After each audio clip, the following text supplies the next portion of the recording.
The dust beneath Sarah Mitchell's boots had turned from brown to red somewhere around the 20th mile, and she knew without looking at the sun that she still had 30 more to go before she reached Redemption Creek, with the flour that would save her sister's children from starving. The Texas summer of 1882 bore down on her shoulders like a physical weight, adding to the 50 pounds of flour sacks she carried balanced across her back and chest. Sarah had fashioned a crude harness from rope and canvas, distributing the weight as best she could, but every step sent jolts of pain through her spine and legs. Her sister Emma had been widowed 3 months prior when cholera swept through Redemption Creek.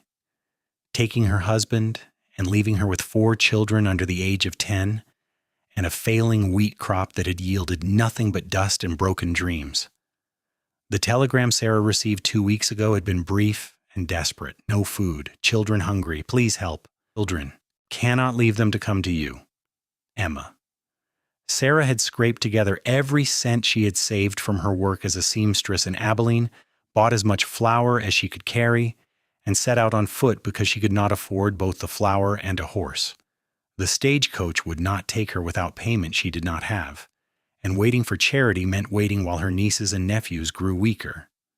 So she walked, starting before dawn, resting in whatever shade she could find during the worst heat of midday, then walking again until her legs trembled and threatened to give out beneath her. The landscape stretched endlessly in all directions, broken only by occasional scrub brush and the distant purple smudge of mountains that never seemed to grow closer. Sarah's canteen was nearly empty, rationed carefully to last the journey. Her lips were cracked and bleeding, her face burned raw despite the bonnet she wore.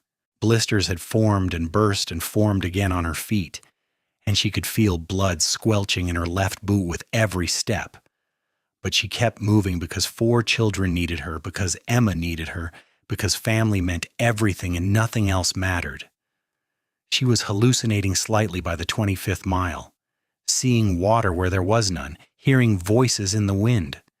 The weight of the flour seemed to increase with every step, as though the sacks were slowly filling with stones instead of grain.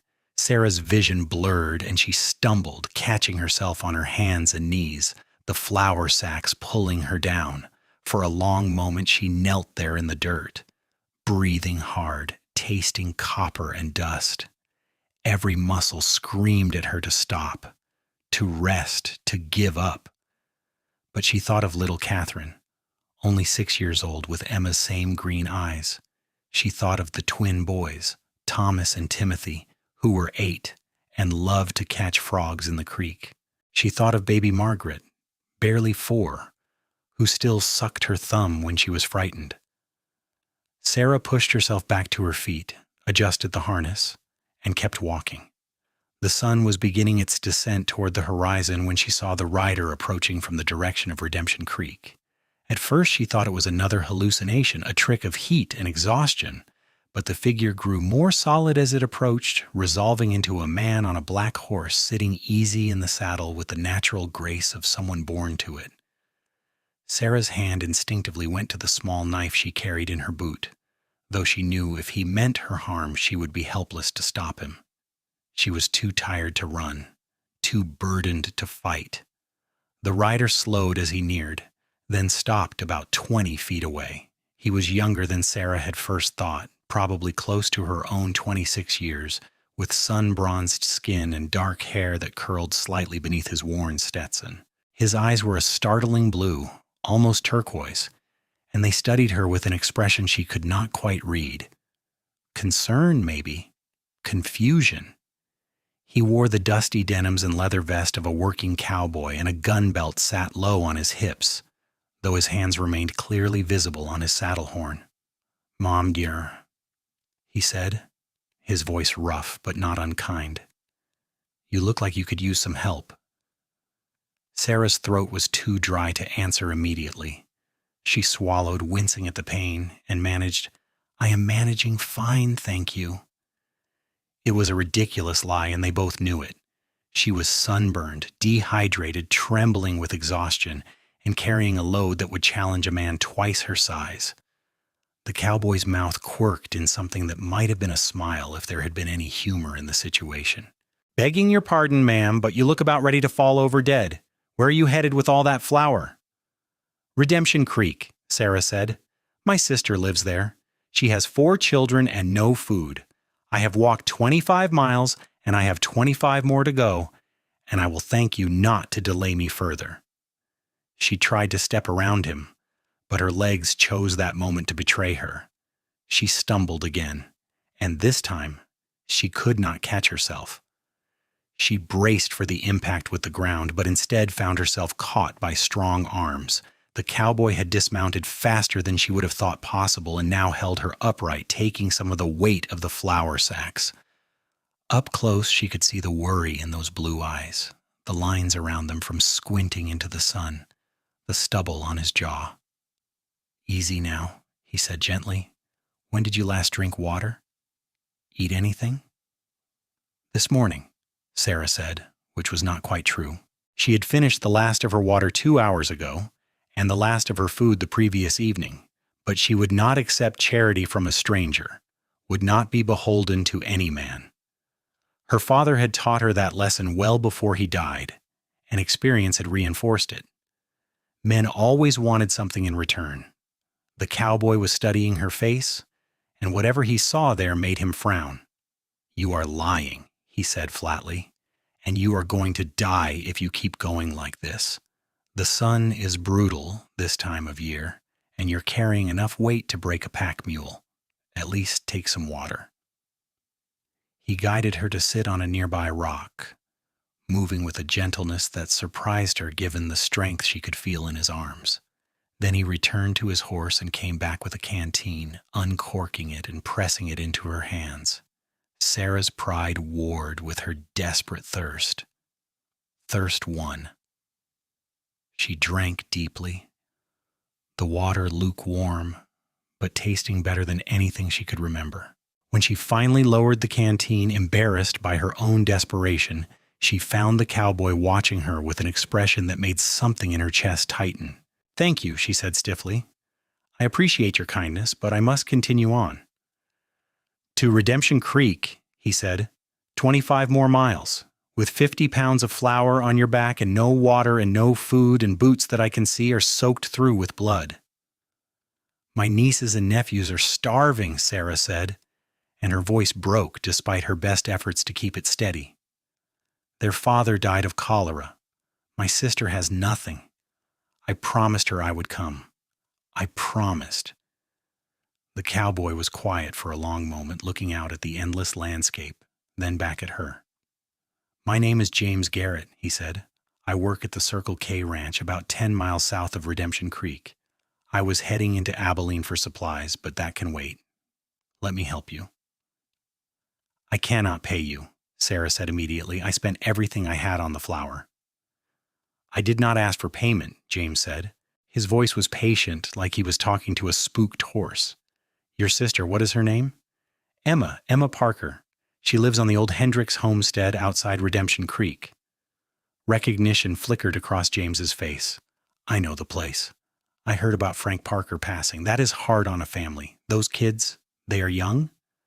"The oldest is 8, Sarah said. Thus the youngest is 4. James nodded slowly, and something shifted in his expression, hardening into resolve. "Here is what we are going to do. You are going to let me carry these flour sacks. I am going to put you on my horse, and we are going to get to your sister's place before full dark. No arguments." "I cannot accept that," Sarah protested, even as every part of her body screamed, "Yes, please, let him help." "You are traveling the other direction. You have your own business to attend to." "My business can wait," James said firmly. "Those children cannot. Now, we can stand here debating while you get weaker and the sun gets lower, or you can let me help you and we can actually accomplish something. What is it going to be?" Sarah looked at him. Really looked at him, searching his face for any sign of ulterior motives, any hint of the cruelty or expectations she had learned to watch for, but all she saw was genuine concern and a stubborn determination that matched her own. And she was so tired, so desperately tired, and the thought of walking another 25 miles made her want to weep. Why? She whispered. Why would you help a stranger? James was quiet for a moment and something painful crossed his face. I had a sister once, he said finally. She died when I was 15. Fever took her. I was not there when she needed me because I was off proving how tough I was, working a cattle drive. By the time I got home, she was already buried. I swore I would never stand by again when someone needed help, especially when kids are involved. So let me do this. Let me help you get to your sister's children. The raw honesty in his voice broke through Sarah's defenses. She nodded, not trusting herself to speak. James smiled, a real smile this time, that transformed his weathered face and made her heart do something strange in her chest. Then he was all business, carefully helping her out of the makeshift harness and taking the weight of the flour sacks onto his own broad shoulders. He did not even grunt under the weight that had been crushing her for 25 miles, just settled them comfortably and lashed them secure with practiced efficiency. Then he helped Sarah into his saddle, his hand steady on her waist as he lifted her up. She had not ridden often and felt awkward perched on the big black horse, but James handed her the reins and showed her how to hold them properly. His name is Ace, he said. He has a gentle mouth, so do not pull hard. Just sit easy and let him do the work. I will walk alongside. You should ride, Sarah protested. You are carrying the flour. I have walked further carrying more, James said with a shrug. Besides, Ace is particular about his rider. He tolerates me, but he does not like extra weight. He will be happier carrying just you. Sarah suspected this was not entirely true, but she was too grateful and too exhausted to argue further. James set off at a steady pace, walking beside the horse with the flour sacks balanced across his shoulders. The sun continued its descent, painting the sky in shades of orange and gold, and Sarah found herself studying the man walking beside her. He moved with the easy confidence of someone completely comfortable in his own skin, unbothered by the weight he carried or the miles ahead. Every so often he would glance up at her, checking to make sure she was still securely seated, and each time their eyes met, Sarah felt that strange flutter in her chest again. She told herself it was just gratitude, just relief at being helped. But she had been helped by people before and never felt quite like this. Tell me about your sister's children, James said after they had walked in silence for a while. What are their names? Sarah found herself talking, describing Catherine's serious nature and love of wildflowers, the twins' constant mischief and matching gap-toothed grins, little Margaret's tendency to follow Emma everywhere like a devoted shadow. James listened attentively, asking questions, laughing at her stories. Before she knew it, an hour had passed and the worst of the heat had faded into evening coolness. You are good with them, James observed. The children. You love them. They are my blood, Sarah said simply. Emma and I, we only had each other growing up. Our mother died when Emma was born, and our father passed when I was 18. Emma met Frank a year later and married him, moved out here to Texas to homestead. I stayed in Kansas, but we rode every week. When she sent that telegram, I knew I had to come. I would walk 100 miles if that was what it took. You almost did walk 50, James said dryly. That is impressive and foolish in equal measure. What would you have had me do? Sarah asked a little defensively.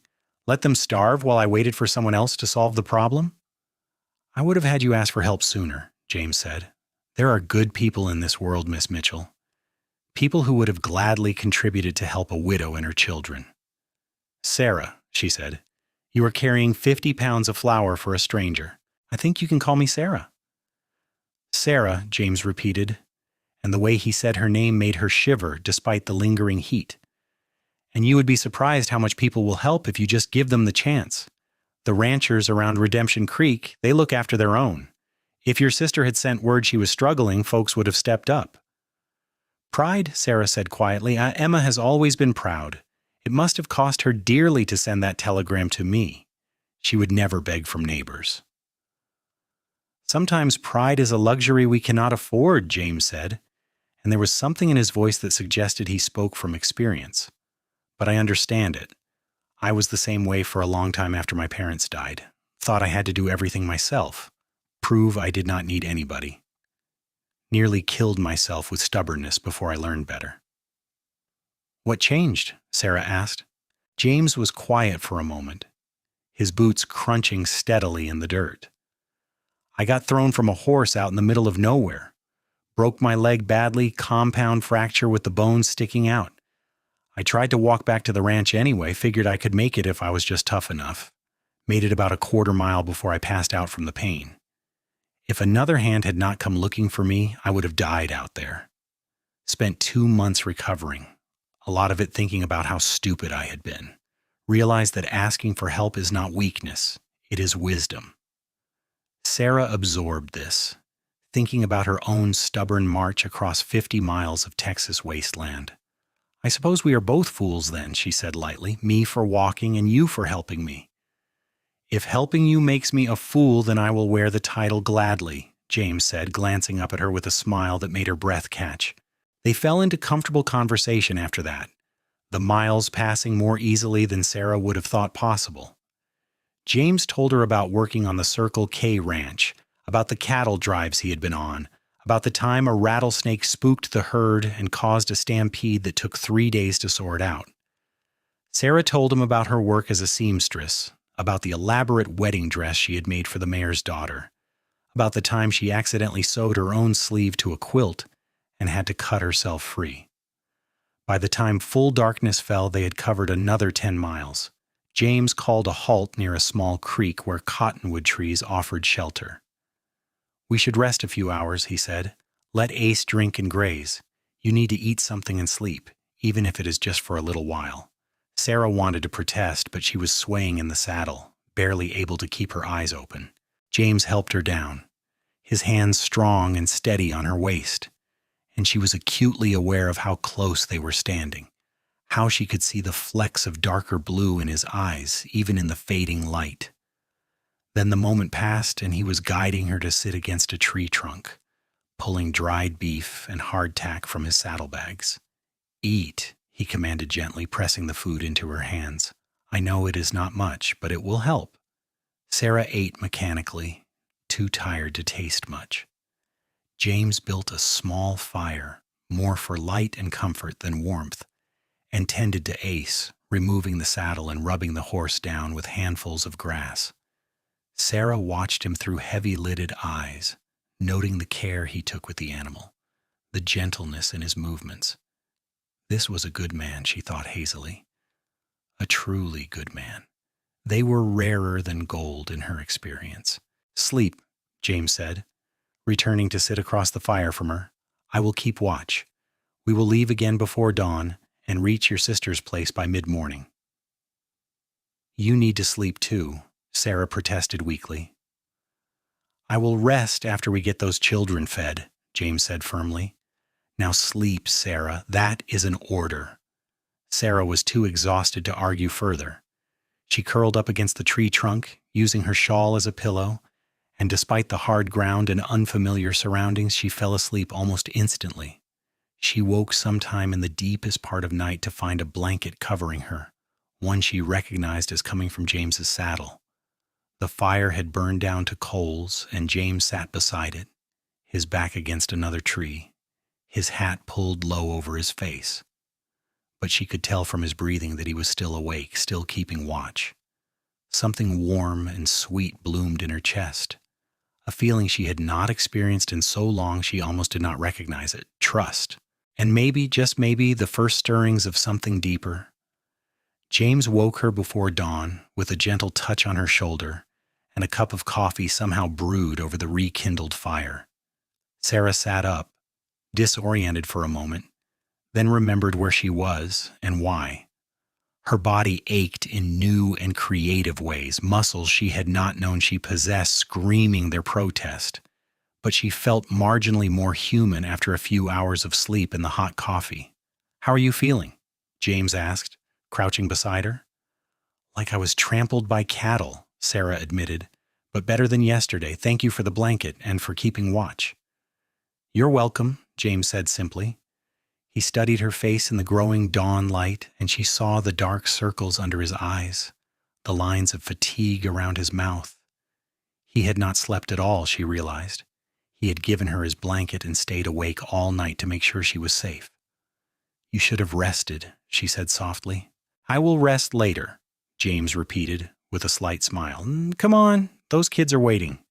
They set out again as the sun breached the horizon, painting the sky in shades of pink and gold.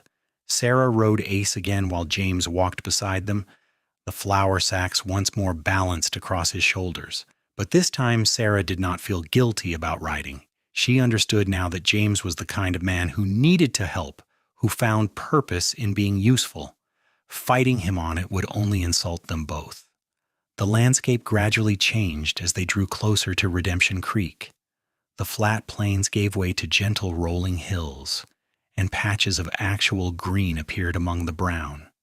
They passed a few scattered homesteads, simple frame houses with vegetable gardens and chicken coops, and Sarah felt her heart begin to beat faster. She was almost there, almost to Emma and the children. That is the old Hendricks place up ahead, James said, pointing to a house about a mile in the distance. It was small and weathered, with a sagging porch and a few scraggly trees in the yard, but Sarah thought it was the most beautiful thing she had ever seen. Emma, she called out as they approached, unable to contain herself any longer. Emma, I am here. The door burst open and a woman stumbled out, thin and exhausted looking, her blonde hair escaping from a messy bun. Emma's eyes widened when she saw Sarah, and then she was running, closing the distance between them with her skirts hiked up around her knees. Sarah slid awkwardly off Ace and caught her sister in a fierce embrace, both of them crying and talking at once. You came. You actually came. I did not know if you got my telegram. I was so scared. Of course I came. You are my sister. I would walk twice as far. The children have been so hungry, I had nothing to give them. I tried to find work, but no one will hire me with 4 little ones. It is going to be all right now. I brought flour. We can make bread. They clung to each other, crying until a small voice interrupted. Mama, who is that? Sarah pulled back to see 4 small faces peering out from the doorway, thin and wide-eyed. Catherine, the oldest, held baby Margaret on her hip while the twins flanked them protectively. Sarah's heart broke at how gaunt they looked, how their clothes hung loose on their small frames. This is your Aunt Sarah, Emma said, wiping her eyes and trying to smile. Remember, I told you about her? She has come all the way from Kansas to visit us. Did you bring food? One of the twins asked bluntly. We are really hungry. Thomas, Emma said, mortified, but Sarah just laughed through her tears. Yes, sweetheart, I brought food. 50 pounds of flour, enough to keep you fed for months. It was James who stepped forward then, carefully lowering the flour sacks to the ground. Emma noticed him for the first time, and her eyes went wide with surprise and something that might have been recognition. James Garrett, she said, from the Circle K? Yes, ma'am, James said, removing his hat politely. I met your sister on the road yesterday. She was walking from Abilene carrying all this flour by herself.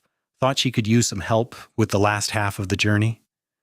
Emma looked between James and Sarah, something knowing and pleased flickering across her tired face.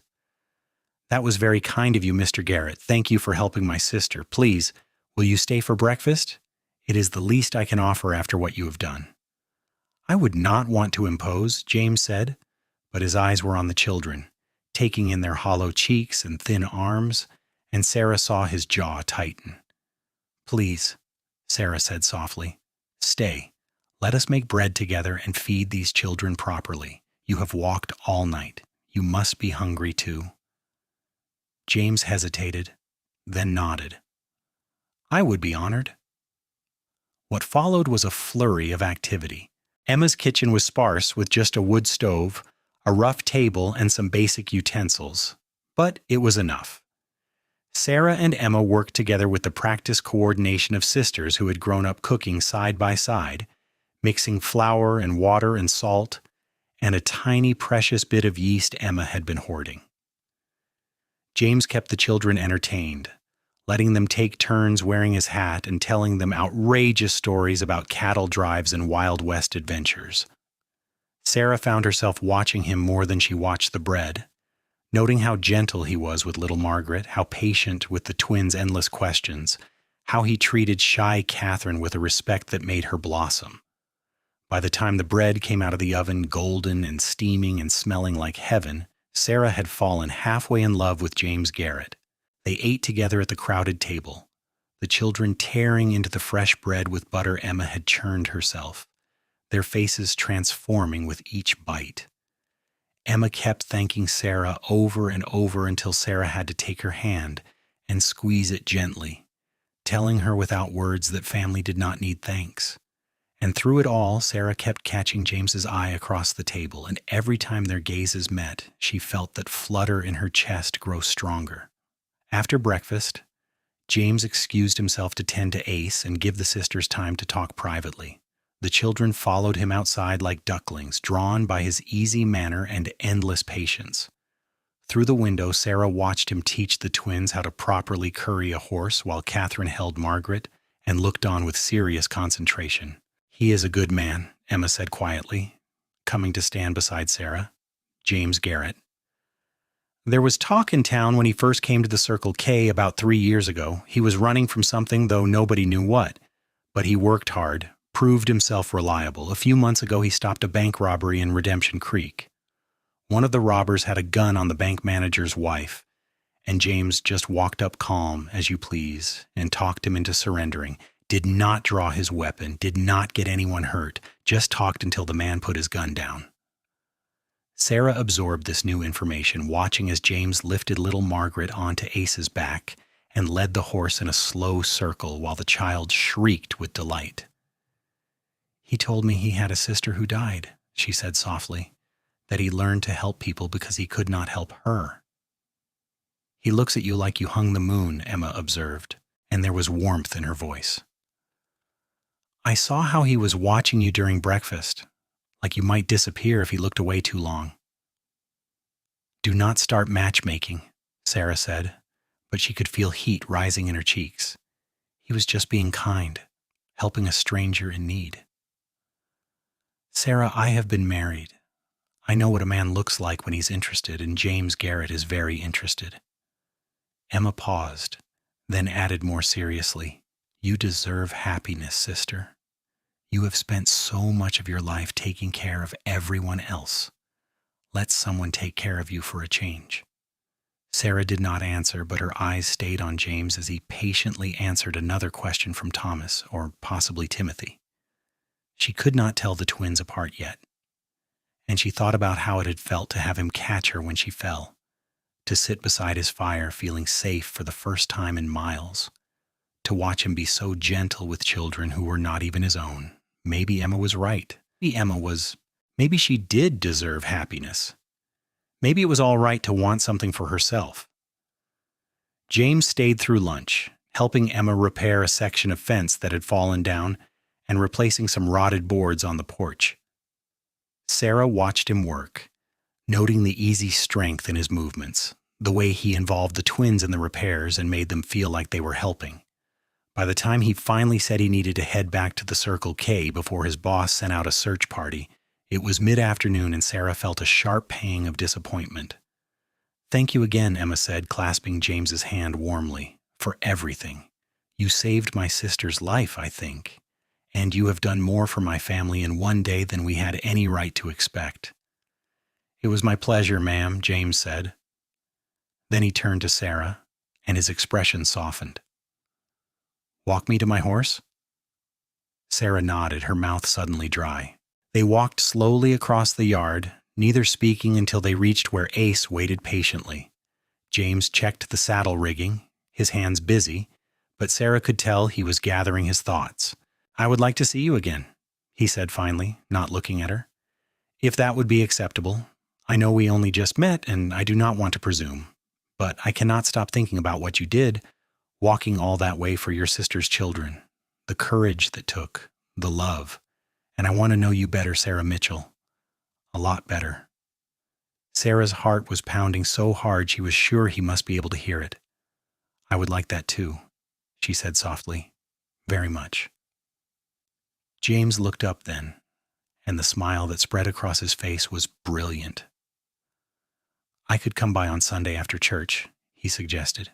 Maybe take you into town, show you around Redemption Creek properly, if your sister can spare you, that is. I am sure she can manage for a few hours, Sarah said, unable to keep from smiling back. Then it is a date. James swung up into the saddle with easy grace, then looked down at her.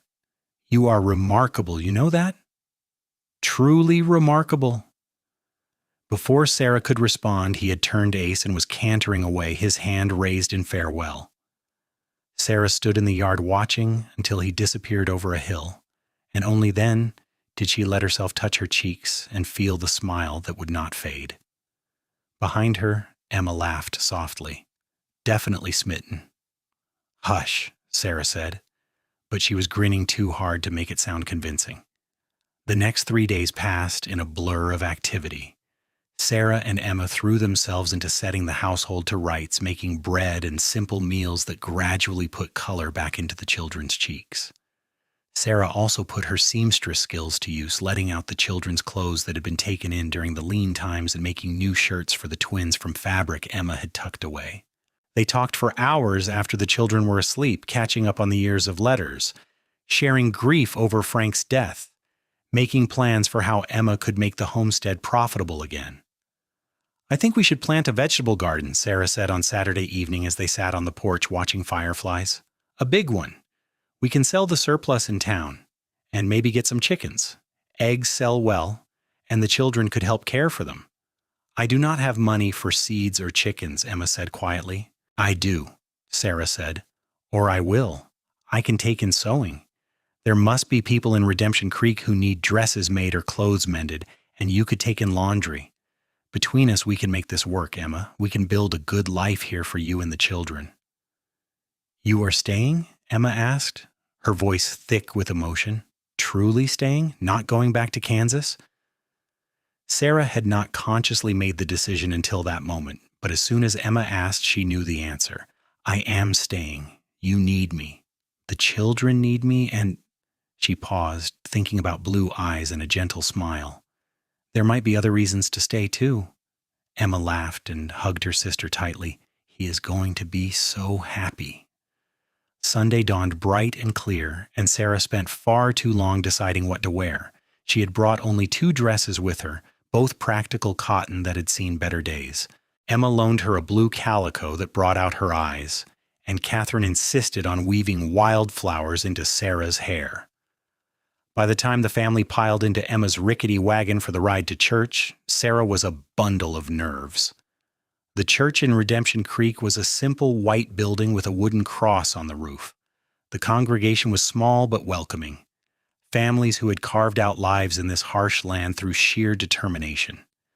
Sarah felt their curious eyes on her as she entered with Emma and the children, but the curiosity seemed friendly rather than hostile. Then she saw James, and everything else faded into the background. He was sitting near the back, freshly shaved and wearing a clean shirt and vest, his hat held in his lap.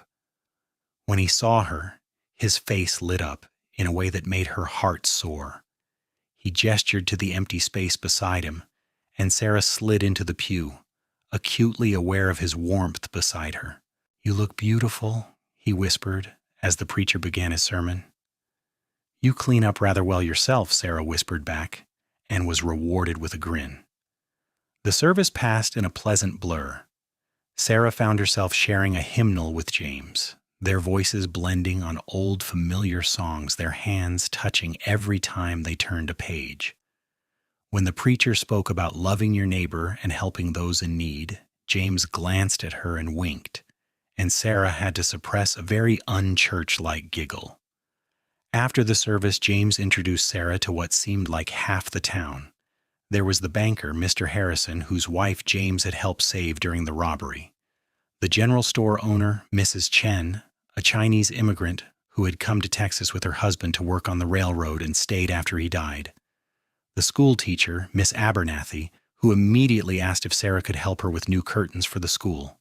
And the owner of the Circle K Ranch, Marcus Kane, a gruff older man with kind eyes who shook Sarah's hand firmly and told her any friend of James was welcome on his land. That boy walked in here 3 years ago with nothing but the clothes on his back and a horse he had traded his last dollar for, Marcus said, jerking his head toward James, who was currently helping Thomas and Timothy try to catch a toad. Best decision I ever made was hiring him. Works harder than any 3 men, never complains, and the horses love him. You treat him right, you hear? I intend to, Sarah said, and meant it. James borrowed Emma's wagon and drove Sarah into the surrounding countryside, pointing out landmarks and telling stories. They stopped by a creek where cottonwoods provided shade and spread out a picnic lunch Mrs. Chen had insisted on providing.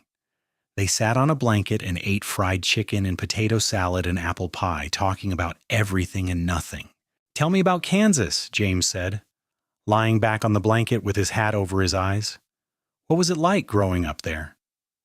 Sarah told him about the little house she and Emma had shared with their father, about learning to sew from her mother's old patterns, about the harsh winters and the beautiful springs when wildflowers covered the prairie. James listened attentively, asking questions, laughing at her stories. Then Sarah turned the conversation back to him, asking about his life before Texas. James was quiet for a long moment, and Sarah thought he might not answer. Then he sat up, pushing his hat back, and looked out at the creek. I grew up in Missouri, he said finally. My parents had a small farm, nothing fancy, but it was ours. My sister Lily was 5 years younger than me, and she was everything bright and good in the world. Always laughing, always finding joy in little things. When I was 15, I got it in my head that I needed to prove I was a man, signed on for a cattle drive even though my parents needed me at home. Lily got sick while I was gone. Started as a cough, turned into something worse. By the time I got home 6 weeks later, she had been dead for a month. His voice was flat, reciting facts, but Sarah could hear the pain beneath it. She reached out and took his hand, threading her fingers through his. James looked down at their joined hands, then back at her face, and some of the tension left his shoulders. My parents blamed me, he continued. Maybe not out loud, but I could see it in their eyes. And I blamed myself. If I had been there, maybe I could have ridden for the doctor sooner. Maybe I could have done something. My mother died 2 years later, and she never forgave me. My father and I never talked about it, but it was there between us always. When he died 5 years ago, I sold the farm and started drifting. Worked cattle drives, hired on at ranches, never staying anywhere too long, always running from the guilt. What made you stop running? Sarah asked softly. I got tired, James admitted. Tired of being alone. Tired of punishing myself. I realized Lily would not have wanted me to live like that. She would have wanted me to be happy, to build a life, to help people when I could. So I came to Texas, found the Circle K, and decided to stop drifting. Been here 3 years now, and it is the closest thing to home I have felt since Missouri. Your sister sounds like she was wonderful, Sarah said. She was, James agreed. And this time when he smiled, it was sad but genuine. You would have liked her. She had your same stubborn determination, your same loyalty to family. That is part of why I stopped when I saw you on that road. You reminded me of her, in the best possible way. And I knew if I let you keep walking alone, I would be failing her memory all over again. Sarah squeezed his hand. You did not fail her, James. You were 15 years old. You could not have known what would happen. My head knows that, James said, but my heart took longer to accept it. Still takes work some days. He turned to face her fully, his blue eyes intense. But helping you, Sarah, it felt right. It felt like maybe I could make a difference. And getting to know you these past few days, it feels like maybe all that wandering was leading me here, to you. Sarah's breath caught. James? I know it is fast, James said quickly. I know we only just met. But I have never felt like this before, like I could talk to you for hours and never run out of things to say, like just being near you makes the world make more sense. I do not want to scare you off, but I also do not want to hide how I feel. You are special, Sarah Mitchell, and I want to know where this can go. Sarah's heart was so full she thought it might burst. I feel the same way, she said, her voice barely above a whisper. It terrifies me because I have never let myself need anyone before. But I need you, James. I need your kindness and your strength and the way you make me feel safe. I want to know where this can go too. James's answering smile was brilliant. He lifted her hand to his lips and kissed her knuckles gently, his eyes never leaving hers. Then we will figure it out together, he said, and no rushing, no pressure, just us, taking it one day at a time. One day at a time, Sarah agreed. They spent the rest of the afternoon by the creek, talking and laughing, occasionally lapsing into comfortable silence. When James finally drove her back to Emma's homestead as the sun was setting, Sarah felt like she was floating. He walked her to the porch, and in the golden light of dusk, he cupped her face gently in his hands. Can I call on you again? He asked. Please, Sarah said. James leaned in slowly, giving her time to pull away if she wanted. She did not want to. Their lips met in a kiss that was soft and sweet and full of promise. When they finally pulled apart, both of them were smiling. Next Sunday, James said, and maybe Wednesday evening too, if you can spare the time. I will make the time, Sarah promised. She watched him ride away, then turned to find Emma and all 4 children pressed against the window watching. Emma was grinning like a fool, and the children were giggling behind their hands. Sarah laughed and shooed them away from the window, accepting the teasing with good grace. That night, after the children were asleep, she and Emma sat on the porch and talked about the future, about James and romance, and the possibility of love. He is a good man, Emma said again, the best kind. Do not let this one get away, Sarah. I do not intend to, Sarah said, looking up at the stars scattered across the Texas sky. The following weeks fell into a pattern. James came calling twice a week, courting Sarah with a steady persistence that made her feel cherished. He brought small gifts for the children, helped with repairs around the homestead, and spent hours talking with Sarah about their hopes and dreams. Sarah started taking in sewing from the townspeople and discovered she had more clients than she could handle. Emma planted the vegetable garden with seeds James brought from town, and the children delighted in helping her water and weed. Slowly but surely, the homestead began to thrive again. 2 months after their first meeting on the road, James took Sarah on a buggy ride to a hilltop overlooking Redemption Creek. The sun was setting, painting the sky in brilliant oranges and purples, and the whole valley was spread out below them like a painting. James helped Sarah down from the buggy, and they stood together looking at the view. Sarah, James said, and there was something in his voice that made her turn to look at him.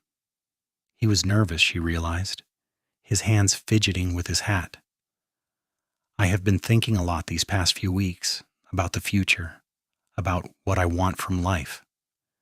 And what do you want? Sarah asked, though her heart was already racing because she thought she knew what was coming. You, James said simply, I want you. I want to wake up beside you every morning and fall asleep next to you every night. I want to help raise those kids with you and Emma. I want to build a life together, something solid and real and lasting. I know it has not been long, but I have never been more sure of anything in my life. He dropped to one knee, pulling a small box from his pocket. Inside was a simple gold band with a small diamond, nothing fancy but beautiful in its simplicity. Sarah Mitchell, will you marry me? Will you let me spend the rest of my life making you as happy as you have made me? Tears were streaming down Sarah's face, but she was smiling wider than she ever had before. Yes, she said, her voice breaking. Yes, James, I will marry you. James stood and swept her into his arms, spinning her around while she laughed and cried at the same time. Then he was kissing her, and she was kissing him back, and the whole world narrowed down to just the two of them on that hilltop as the sun set on one chapter of their lives and rose on another. They were married 6 weeks later in the little white church in Redemption Creek, with Emma serving as Sarah's matron of honor and Marcus Kane standing up as James's best man. Catherine scattered wildflowers down the aisle, while the twins served as ring bearers and little Margaret clung to Emma's skirt and watched with wide eyes. Sarah wore a dress she had sewn herself from white linen, simple but elegant, and James wore his best suit with a new tie. When the preacher pronounced them husband and wife, the entire congregation erupted in applause. The reception was held at the Circle K Ranch, with Marcus insisting on providing food and drink for everyone in town. There was dancing and music and more food than Sarah had seen in her entire life.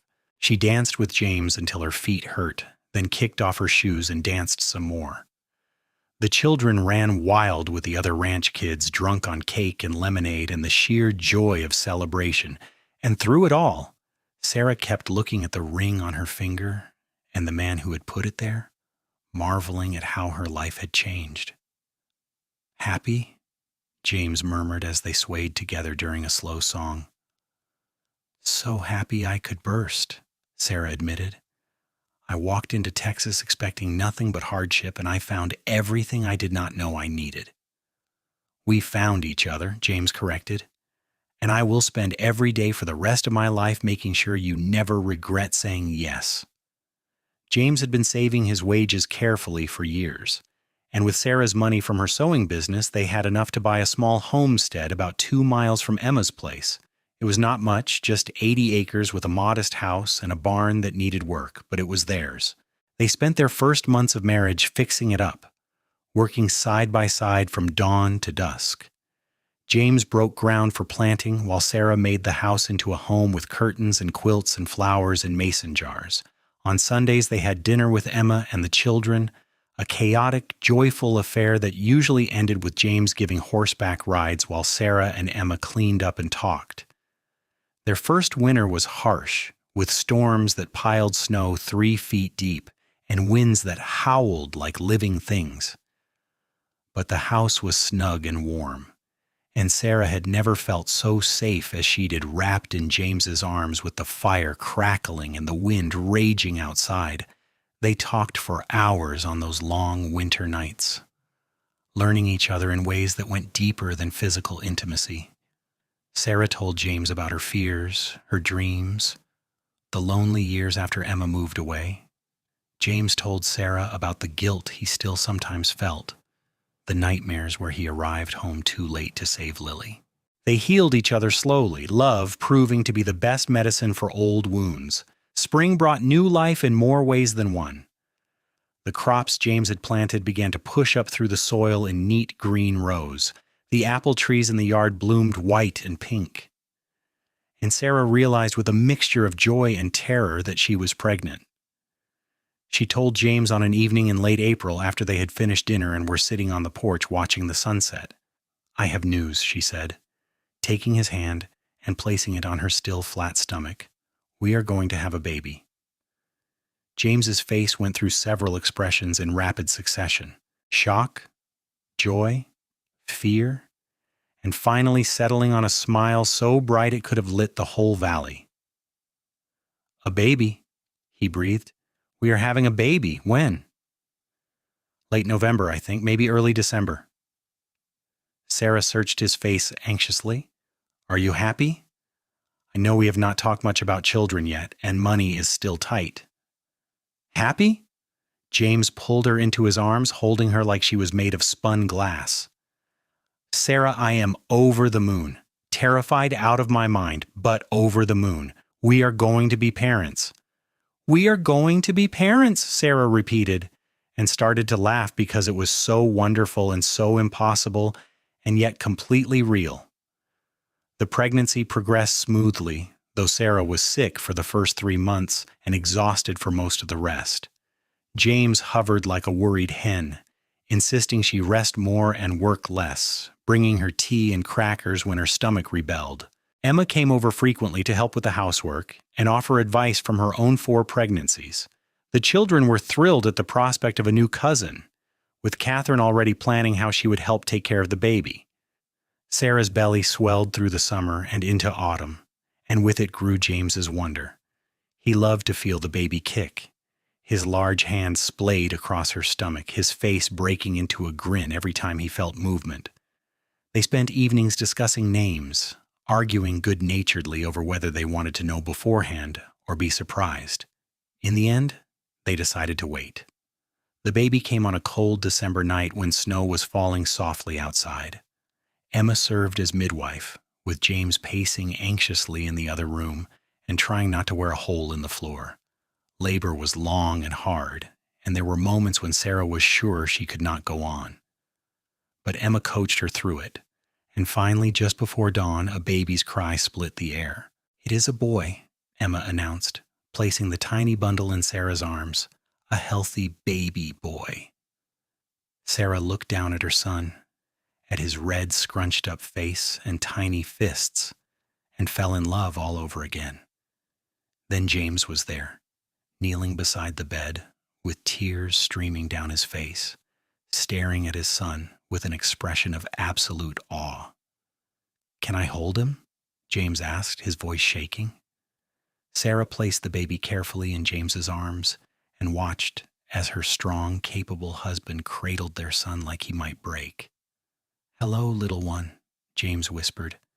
"I am your papa, and I promise I am going to do everything I can to be the father you deserve." They named him William, after James's father, with the middle name Frank after Emma's late husband. Billy, they called him, and he became the center of their universe. James proved to be a natural father, patient with the sleepless nights and endless diapers, always ready to walk the floor with a fussy baby or sing soft lullabies in his rough voice. Sarah watched him with their son and felt her heart overflow with love for both of them. The years that followed were good ones. The homestead prospered, with James proving to have a knack for farming that matched his skills with horses. They added cattle to their land, a small herd but enough to provide extra income. Sarah's sewing business continued to thrive, and she took on an apprentice, a young woman named Mary whose family had fallen on hard times. Emma's homestead also flourished, the vegetable garden producing abundantly and her chickens laying more eggs than they could use. Billy grew into a bright, curious toddler who followed his father everywhere, trying to help with chores on unsteady legs. When he was 2, Sarah found herself pregnant again, and this time she knew exactly what to expect. Their daughter was born in the spring, and they named her Lily Rose, after James's sister and Sarah's love of flowers. Lily came into the world howling her displeasure and never really stopped, proving to be a force of nature from her first breath. "She is just like you," James said fondly one evening, holding his screaming daughter while Sarah tried to soothe Billy, who had caught a cold. "Stubborn and determined and absolutely fearless." "She is just like your sister," Sarah corrected gently, "full of life and joy." James looked down at his daughter, and Sarah saw the old grief in his eyes, but it was tempered now with happiness. "Yes," he said softly. "She is. I think Lily would have liked that." Emma eventually remarried, 3 years after Frank's death, to a quiet widower named Henry, who had 2 children of his own. It was a practical arrangement at first, 2 lonely people seeking companionship, but it bloomed into genuine affection. The children all got along well, and suddenly the Sunday dinners were even more chaotic with 7 kids running around. Sarah was thrilled for her sister, seeing the happiness return to Emma's eyes, the lightness in her step. More years passed in a sweet blur of birthdays and holidays and ordinary days that somehow felt extraordinary. Billy started school and proved to be a natural scholar, always reading whatever he could get his hands on. Lily grew into a wild thing who preferred climbing trees and catching frogs to anything resembling ladylike behavior, much to Catherine's dismay and James's delight. Sarah and James added a 3rd child, another boy they named Thomas after one of the twins, and their little house echoed with the sounds of a growing family. Through it all, Sarah and James's love only deepened. They still took buggy rides to their hilltop on anniversaries, still sat on the porch in the evenings holding hands and talking about everything and nothing.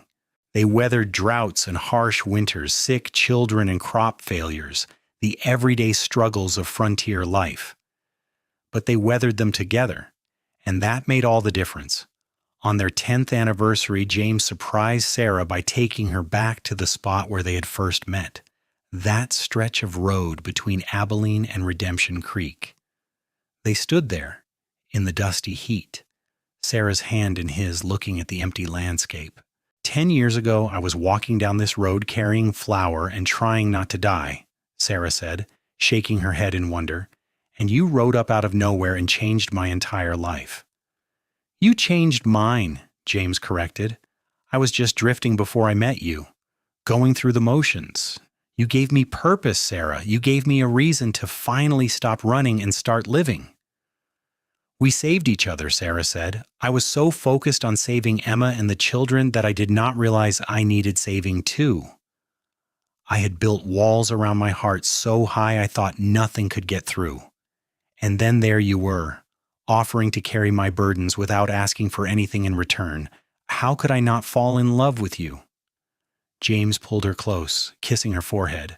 I would walk that road 1,000 times if it meant meeting you again at the end.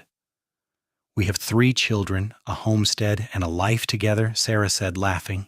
I think one meeting was sufficient. Fair point, James conceded with a grin, but I stand by my statement. Best thing I ever did was stop and help a stubborn woman carrying 50 pounds of flour. Best thing I ever did was let you, Sarah said. They stood there a while longer, remembering before climbing back into their wagon and heading home. Home to their children and their land and the life they had built together from nothing but determination and love. More years passed, gentle and sweet. Billy went off to university in Austin, studying to become a teacher. Lily shocked everyone by announcing at 16 that she wanted to learn veterinary medicine and managed to apprentice with the doctor in Redemption Creek, who also tended to animals. Thomas took to ranching like he was born to it, working alongside James and learning everything his father could teach him about cattle and horses and the land. Sarah's hair started showing silver streaks, and James's face developed deeper lines around his eyes from decades of squinting into the sun. But they were happy lines, laugh lines, and Sarah loved every one of them. Emma's children were all grown and starting families of their own, making Emma a grandmother and Sarah a great-aunt multiple times over. The Sunday dinners grew even more crowded and chaotic. 3 generations gathered around tables pushed together, the sound of laughter and conversation filling the air. James eventually stepped back from the day-to-day running of the ranch, turning most of the responsibility over to Thomas while he focused on training horses, which had always been his first love. Sarah reduced her sewing work, but never stopped entirely, finding joy in creating quilts for each new grandchild that appeared. They traveled occasionally, taking the train to visit Billy in Austin or exploring other parts of Texas they had never seen. But they always came home to their little homestead, to the land they had shaped and that had shaped them in turn. On their 25th anniversary, their children and Emma's children surprised them with a party at the Circle K, Marcus Kane having passed on years before and leaving the ranch to his nephew. There were speeches and toasts and a cake so large it took 4 people to carry it. Billy stood up and talked about his father's patience in teaching him to ride. Lily spoke about how her parents had never tried to force her into a mold that did not fit, letting her be who she was meant to be. Thomas thanked them for showing him what a real partnership looked like, how marriage should be a joining of equals. Then Catherine, Emma's eldest, stood up and shared a story Sarah had never heard before. I was 12 when Aunt Sarah walked into our lives carrying flour, Catherine said, her voice carrying across the gathered crowd. I remember thinking she looked like an angel, dusty and exhausted but determined. She and Uncle James saved us that summer. Not just with the flour, but with hope. They showed us that family takes care of family, that love means action, not just words. Everything good in my life started the day they arrived. So thank you, Aunt Sarah and Uncle James, for being the kind of people who stop to help someone in need, for being the kind of people who love without limits. Sarah was crying openly by the time Catherine finished, and James was not much better. They stood together and thanked everyone, Sarah's hand clasped tightly in James's, and talked about how blessed they were to have such a large and loving family. And as she looked around at all the faces, some related by blood and some by choice, Sarah remembered that desperate walk across the Texas landscape carrying flour and hope in equal measure. She remembered the moment James rode into her life and refused to let her carry her burdens alone. And she sent up a silent prayer of gratitude for every step of that 50-mile journey because it had led her exactly where she needed to be. The years continued their march, as years do. Sarah and James grew old together, their children having children who had children of their own. They moved slower, worked less, spent more time sitting on their porch watching the sun set over the land they loved. James's hands, which had once been so strong and capable, developed arthritis that made it hard to grip reins. Sarah's eyes grew weak, making it difficult to thread needles, though she still stitched quilts by feel more than sight. But some things never changed. James still looked at Sarah like she hung the moon. Sarah still felt her heart skip when James smiled at her. They still held hands constantly, fingers intertwined, each one's grip the only thing keeping the other tethered to a world that seemed to move faster every year. When James turned 72, he sat Sarah down and told her seriously that he wanted to be buried on their land, under the old oak tree where they used to picnic when the children were young.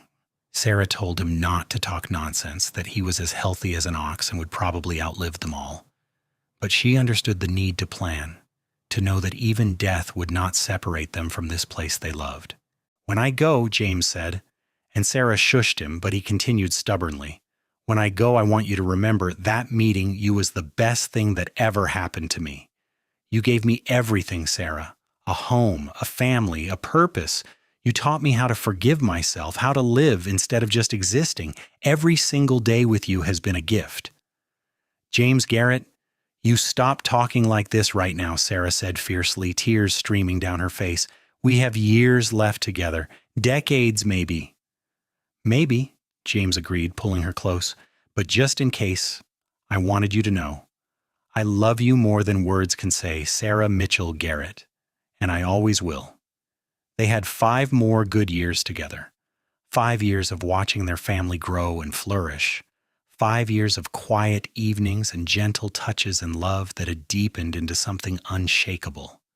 Then one morning, James did not wake up. He passed peacefully in his sleep, lying beside Sarah like he had for 47 years. And when she woke to find him cold beside her, she felt like her heart had been ripped from her chest. The funeral was massive. 3 generations of family and half the town of Redemption Creek showing up to pay their respects to a man who had lived quietly but impacted so many lives. They buried him under the oak tree as he had requested, and Sarah stood dry-eyed through the service, holding the hands of her children, accepting condolences from people who had known James and loved him. But that night, alone in the house that felt too empty without him, she finally broke down and wept. Emma came to stay with her, sleeping in the spare room and making sure Sarah ate and washed and got out of bed each morning. "You will get through this," Emma promised. "It will hurt for a long time, probably forever in some ways, but you will get through it because you are the strongest person I know." "I do not feel strong," Sarah whispered. "I feel like half of me is gone." "That is because he was your other half, Emma said gently. "That kind of love does not end just because someone dies. It stays with you forever. Let it comfort you instead of crushing you." Slowly, painfully, Sarah learned to navigate a world without James in it. She stayed on the homestead because leaving would have felt like a betrayal, and because she could feel him in every corner of the house, every tree in the yard, every fence post he had mended. Her children visited constantly, worried about her being alone, but Sarah found solace in the solitude. She spent her days quilting and gardening and writing letters to her grandchildren and great-grandchildren, sharing stories about their grandfather, making sure they knew what kind of man he had been. She lived 5 more years without him. 5 years of missing him every single day, but also finding peace in the life they had built together. She told stories about the day they met to anyone who would listen, about the woman who walked 50 miles carrying flour, and the cowboy who met her halfway and carried both her loads. It became a legend in the family, a love story passed down through generations, proof that sometimes the best things in life come from the hardest journeys. When Sarah finally joined James under that oak tree, she was 81 years old and surrounded by family. Her children held her hands and told her it was all right to let go, that James was waiting for her. And Sarah, who had faced down heat and exhaustion and 50 miles of Texas wilderness with nothing but determination, smiled and closed her eyes and went to find her cowboy.